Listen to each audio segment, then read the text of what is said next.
time magtatambal sina Alden Richards at Bea Binene sa biggest epic fantaserye ng 2013 na Indio. Pero how true na magkakaroon daw ng kissing scene ng dalawa? May chika si Kata Tibayan.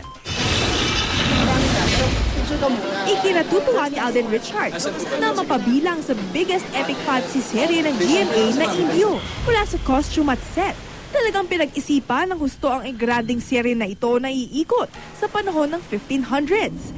Hindi rin matatawaran ang mga kasamang artista ni Alden tulad ni Michael De Mesa, Jackie Lu Blanco, Agot Isidro, Jeneline Mercado at syempre, ang bida na si Senator Bong Revilla Jr. Si Alden ang gaganap na binatang Indio.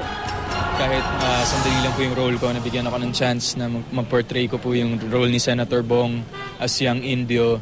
And para po sa akin, malaking achievement na po yun. Ang makakapareha rito ni Alden ay ang twin star na si Bea Binene na gaganap bilang dalagang Rosa. Ito ang unang pagkakataon na makakapareha niya si Bea.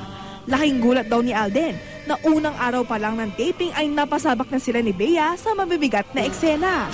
Hindi ko in-expect na gusto pala akong mag-breakdown ni Direk Don doon sa isang eksena.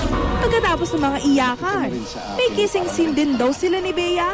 Nakakatuwa kasi parang first time, bago ulit, parang panibagong experience kay Bea since mas bata sa akin. So, kailangan medyo mag-adjust din ako kahit papaano. May isang eksena po kaming ginawa na parang kailangan namin maghalikan. So sabi ko, Bea, ako nalang bahala sa'yo.